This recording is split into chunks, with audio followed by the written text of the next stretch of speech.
शादी के बाद ये 3 दिक्कतें आती ही आती हैं। Hello friends, love tips YouTube channel में आप सभी का स्वागत है। कई बार लोग कहते हैं कि शादी हो जाए तो बात ख़त्म, अच्छे से दोनों जीवन जीते।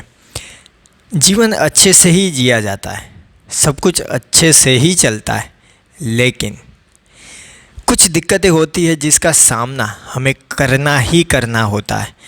इसीलिए इस वीडियो का टाइटल ही है शादी के बाद ये 3 दिक्कतें आएगी ही आएगी। तो वीडियो बनाने का मकसद क्या है? उस दिक्कतों का सामना आपको करना है, उस दिक्कतों से भागना नहीं है, और वो दिक्कतों को कैसे हैंडल करना है, ये सब चीज़ें हम इस वीडियो में जानेंगे। सबसे पहली दिक्कत है, शादी के बाद दोनों ही अपनी स्पेस को लेकर अनकंफर्टेबल हो सकते हैं। यानी कि पार्टनर कहेगा ऐसा होना चाहिए, आप कहेंगे ऐसा होना चाहिए। कई बार एडजस्टमेंट करना पड़ेगा, कई चीज़ों में आप अनकंफर्टेबल हो जाएंगे, आपको लगेगा कि अकेले ही ठीक थे, ऐसे विचार आएंगे। लेकिन जब भी 2 लोगों की बात आती है तो दोनों लोगों के लिए जो सही है, रिश्ते के लिए जो सही है, कंफर्टेबल है, वो सोचकर डिसीजन लिया जाता है। तब जाके आप सही साथी बनते हैं, और ये शादी के बाद होना ही होना है। तो आपको ये पहले से ही माइंडसेट बना देना है। कुछ चीज़ों में आपको चीज़ों को एडजस्ट करना है, कुछ चीज़ों में जो रिश्ते के लिए सही है वो करना है। तो सबसे पहली ये दिक्कत आती ही है। अब लोग कहेंगे कि नहीं, हम तो बहुत ही प्यार करते हैं, हमारी दिक्कत नहीं आएगी। कम आएगी, लेकिन आएगी। ऐसा नहीं कि आएगी ही नहीं, क्योंकि कोई ना कोई मामले में दोनों में से एक का डिसीजन ही चलेगा। तो ऐसा कोई डिसीजन अगर ईगो पे आ गया तो वहाँ पे मामला थोड़ा तकलीफ़ वाला हो सकता है, लेकिन समझदार होंगे, समझ जाएंगे, धीरे से हल्के से जो सही है वो डिसीजन लेके आगे बढ़ेंगे। तो सबसे पहली ये दिक्कत आती है। दूसरी दिक्कत आती है शादी के बाद लड़की, यानी कि आपकी वाइफ और आपकी मदर, ये दोनों के बीच की कई बार अनबन हो सकती है, या तो फिर कुछ ऐसे मामलों में वो दोनों के बीच में भी डिसीजन को लेकर कुछ हो सकता है। अब उनकी सास बोलेंगी कि ऐसा कुछ कर लें, आपकी वाइफ बोलेगी कि नहीं ये ठीक रहेगा। अब कई केसेस में होता है कि सास सही है या वाइफ सही है, या वो पढ़ी लिखी है, वो पढ़ी लिखी नहीं है, कुछ चीज़ों में जाने देना होता है। सब कुछ अलग अलग मामलों में होता है, लेकिन ये दिक्कतें आती है सास और बहू के बीच में। यहाँ पे क्या करना है? यहाँ पे अगर बहू समझदार होगी तो सास जैसी भी हो वो संभाल लेगी, लेकिन यहाँ पे एज अ हस्बैंड उनका भी रोल बहुत ही बड़ा होता है।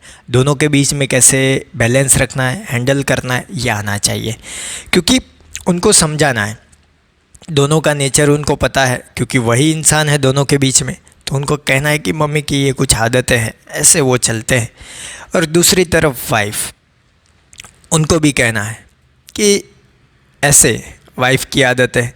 तो दोनों को, मम्मी को भी समझाइए, वाइफ को भी समझाइए, और कहाँ पे दिक्कतें हो रही है वो देखिए। तो ये भी एक आपकी जिम्मेदारी है, यहाँ से आप भाग नहीं सकते।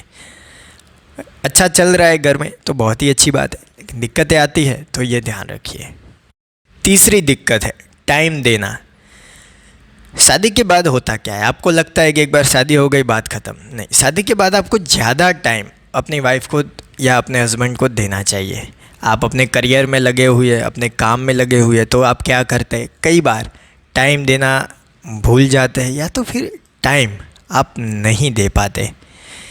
तो आपको टाइम देने का भी प्लानिंग करना चाहिए, वीकेंड पे, या तो फिर हर महीने कोई बड़ी टूर, बड़ी पिकनिक 1-2 दिन की, या तो फिर कहीं पे माइंड फ्रेश करने के लिए जाना, कुछ भी हो, खाना खाने जाना या फिर घूमने फिरने, ये सारी चीज़ें आपकी प्लान होनी चाहिए, आपको प्लान करनी चाहिए। अब इससे होगा क्या? इससे आप कहीं ना कहीं ये समझ पाएंगे कि टाइम देने से सामने वाले को क्या दिक्कत हो रही है अभी घर में, या तो फिर कहाँ पे वो उनका दिमाग अटका पड़ा है, तो वहाँ से फिर से वो फ्रेश हो जाए। इसीलिए एक ब्रेक बनता है। तो ये 3 दिक्कतें शादी के बाद आनी ही आनी है। तो इसको कैसे ले, कैसे उसके लिए प्रिपेयर्ड हो जाए, कैसे उसको हैंडल करे, ये सब चीज़ हमने वीडियो में देखी। मुझे कमेंट बॉक्स में बताइए कि आपकी शादी हो गई है और ये दिक्कतें आ रही है। तो मेरे प्यारे प्यारे 200 फ्रेंड वीडियो को देख रहे सारे GF BF राजा मजनू लैला जो भी हो, वीडियो अच्छा लगा हो तो लाइक कीजिए, अपने दोस्तों के साथ शेयर कीजिए। कोई भी सवाल या सुझाव हो बेझिझक कमेंट बॉक्स में बता दीजिए। थैंक यू दोस्तों। No better live better.